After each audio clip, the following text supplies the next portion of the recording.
नमस्कार, स्वागत है आप सभी का। मैं हूं हिमांशु और आप देख रहे हैं हलचल इंडिया। बेबाक खबर तेज असर। आइए नजर डालते हैं आज की खबरों पर।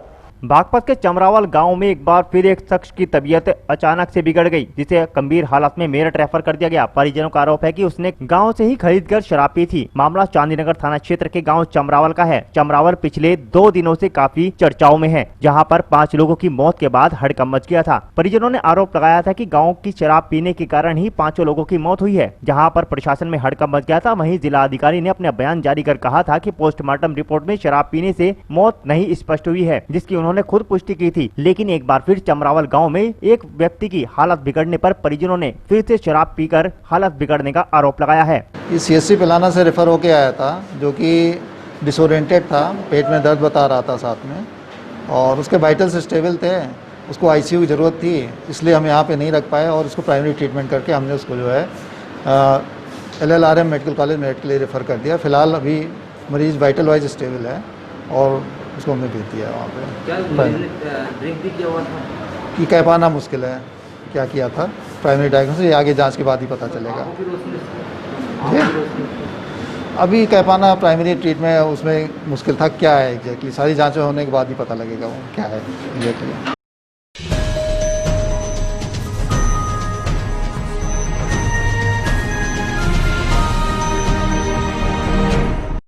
बागपत में दिल्ली पुलिस के सिपाही मनीष की हत्या महज इसलिए कर दी गई क्योंकि उसने बाइक सवार 4 दोस्तों को साइड नहीं दी थी, जिसके बाद साइड न देने से नाराज चारों बाइक सवार दोस्तों ने पहले तो मनीष की कार ओवरटेक कर साइड में रुकवाई और उसके बाद उसके साथ जबरदस्त तरीके से मारपीट की। जब मारपीट से मन नहीं भरा तो आरोपी ने उसको तमंचे से गोली मार दी, जिससे मनीष की 2 दिन पहले अस्पताल में उपचार के दौरान मौत हो गई। घटना के बाद हत्यारे सिपाही से पर्स लूट कर फरार हो गए। घटना के 4 दिन बाद आज सिंघावली अहिर थाना पुलिस ने घटना का खुलासा करते हुए 2 आरोपियों को गिरफ्तार कर लिया। साथ ही हत्या में प्रयुक्त तमंचा और 2 बाइक भी बरामद कर ली गई हैं। वहीं घटना में वांछित 2 अन्य आरोपियों की पुलिस अभी तलाश कर रही है। एएसपी बागपत मनीष कुमार मिश्र ने पूरी घटना का खुलासा करते हुए हत्यारोपियों के बारे में विस्तार से जानकारी दी। 7 तारीख को मनीष यादव नाम का एक सिपाही था, जो कि दिल्ली में कार्यरत था। दिल्ली से अपने घर जा रहा था जानी, थाना क्षेत्र जानी, जनपद मेरठ में। तो यहीं पिलाना रोड पर थाना क्षेत्र हमारे सिंघावली अहीर में 4 बदमाशों ने एक बुलेट से और एक अपाची से थे 4 बदमाश, जिनके द्वारा वहाँ पर उसको गोली मार दी गई थी और उसका पर्स लूट करके भाग गए थे।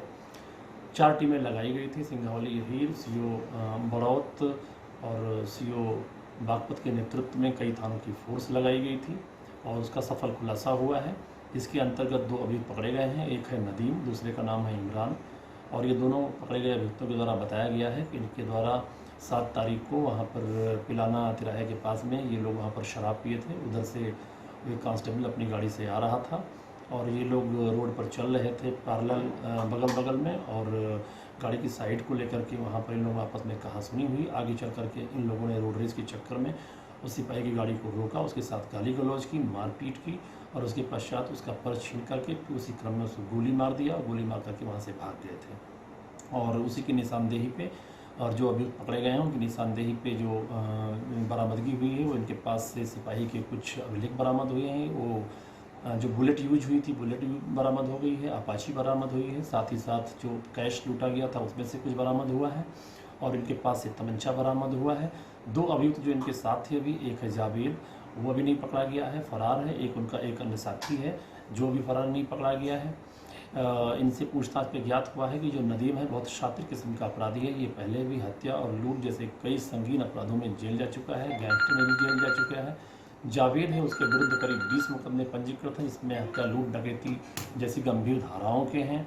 साथ ही इमरान की भी क्रिमिनल हिस्ट्री है और पता लगा रहे हैं हम लोग कितने अभियुक्तों के विरुद्ध और क्या क्या कार्यवाही, क्या क्या अभियुक्त कहाँ कहाँ पंजीकृत हैं। अच्छा कार्य ये सिंघावली अहीर पुलिस के द्वारा किया गया है। जो भी शेष अभियुक्त हैं शीघ्र उनकी गिरफ्तारी कर उनकी जो आवश्यक वैधानिक कार्रवाई है सुनिश्चित कराई जाएगी।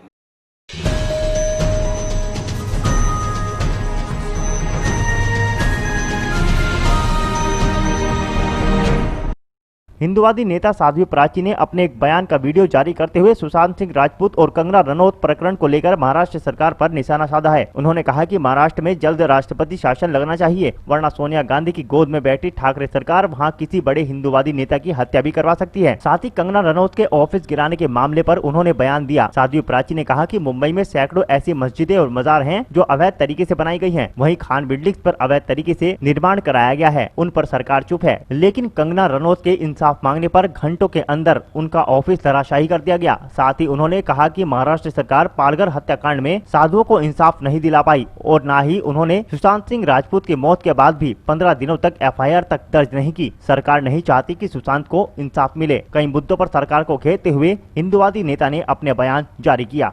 सुशांत के लिए न्याय मांगने वाली कंगना रनौत आज पूरे देश में चर्चा का विषय बनी हुई। 45 दिनों तक सुशांत केस में एफआईआर दर्ज नहीं हो पाई महाराष्ट्र के अंदर।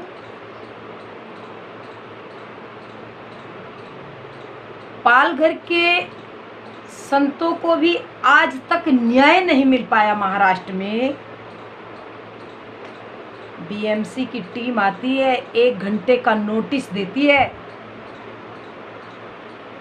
3 घंटे में कंगना रनौत के ऑफिस को धराशायी कर देती है। कहती अवैध निर्माण है। पूछना चाहती हूँ सोनिया गांधी की गोद में बैठे हुए ठाकरे से और ठाकरे सरकार से, बॉम्बे की सड़कों पर 200 से ज्यादा मस्जिदें अवैध खड़ी है। इतना ही नहीं, सैकड़ों से ज्यादा मजारें खड़ी हुई है। खान गैंग की न जाने कितनी बिल्डिंगें अवैध है, मातोश्री लीज पर है। मिसेज वाड्रा का बंगला शिमला में, जरा उसकी भी जांच होनी चाहिए। जाकिर नाइक और दाऊद, क्या ये सोनिया गांधी की गोद में बैठी हुई सरकार के दामाद लगते हैं क्या?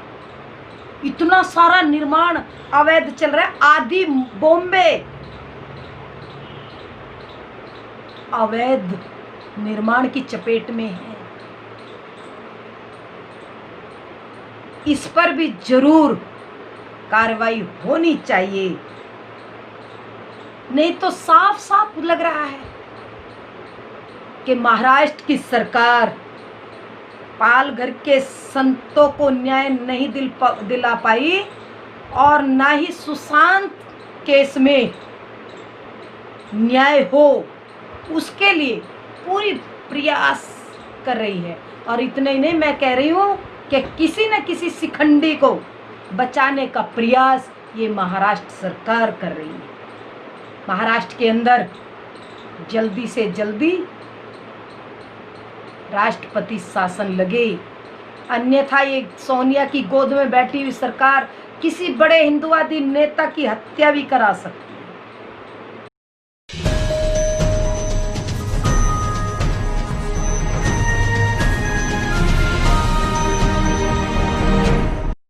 बागपत के ब्राह्मणपुट्ठी गांव में घर पर सो रहे परिवार पर गांव के ही कुछ दबंग लोगों ने बदमाशों के साथ मिलकर हमला बोल दिया था। बदमाशों ने कई राउंड फायरिंग की, जिसमें एक महिला गोली लगने से बाल बाल बची। पीड़ित परिवार सुबह बागपत एसपी ऑफिस पर पहुंचा और बदमाशों व दबंग ग्रामीणों पर कार्रवाई की मांग की। अधिकारियों ने जल्द कार्रवाई का आश्वासन भी दिया है। दरअसल आपको बता दें कि आज सुबह दीपक अपने खेत में तकरीबन सुबह 8 बजे अपनी बग्गी से चारा लेने के लिए खेत में गया था। तभी दूसरे पक्ष के लोगों ने वापस आते समय उसको जान से मारने की धमकी दी और गाँव छोड़ने को कहा। प्रार्थी दीपक इस बात से काफी सदमे में है और दबंगों के भय से गांव छोड़ने के लिए मजबूर है। ब्राह्मणपुट्ठी में दो पक्षों के बीच की आपसी संघर्ष में निर्दोष लोगों को बार बार सताया जा रहा है। दबंग व्यक्ति अपनी ताकत के आधार पर अन्य लोगों को दबा रहे हैं, जिससे प्रशासन में किसी भी प्रकार की अभी कार्रवाई नहीं है। हम आपको बता दें, अभी 2 दिन पहले गाँव ब्राह्मणपुट्ठी के ग्रामीणों ने एसपी सिटी बागपत को शिकायती पत्र दिया था, परंतु उस पर कोई कार्रवाई नहीं हो पाई। इसलिए आज सुबह जिला मजिस्ट्रेट बागपत को ज्ञापन देते हुए अपनी समस्या को कहा। उन्होंने कहा कि हमारी समस्या का समाधान पुलिस प्रशासन नहीं करता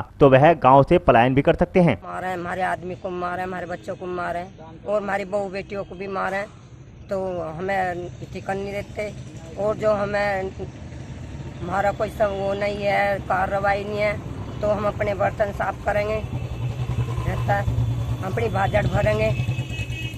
हमारे को मजदूरी आदमी करन देते नहीं, खान देते नहीं, दहशत की मारी हमारे बच्चे घर पर रुक रहे हैं सब, हमारी आपकी सुनाई नहीं हो रही।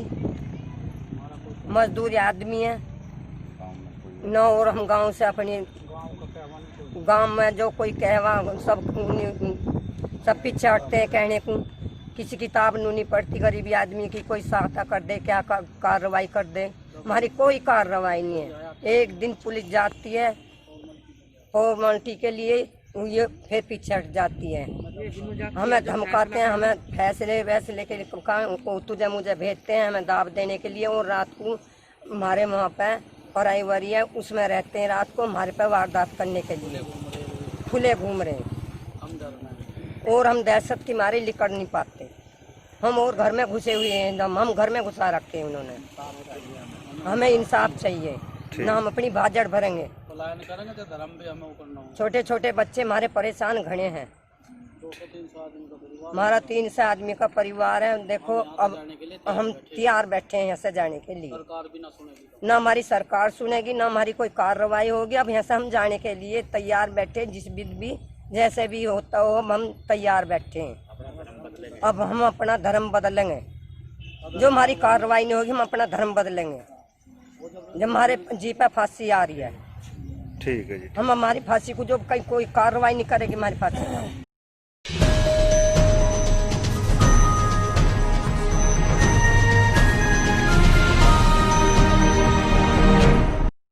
आज के बुलेटिन में इतना ही। कल फिर होंगे हाजिर कुछ नई और ताजा खबरों के साथ। देखते रहिए हलचल इंडिया, बेबाक खबर तेज असर।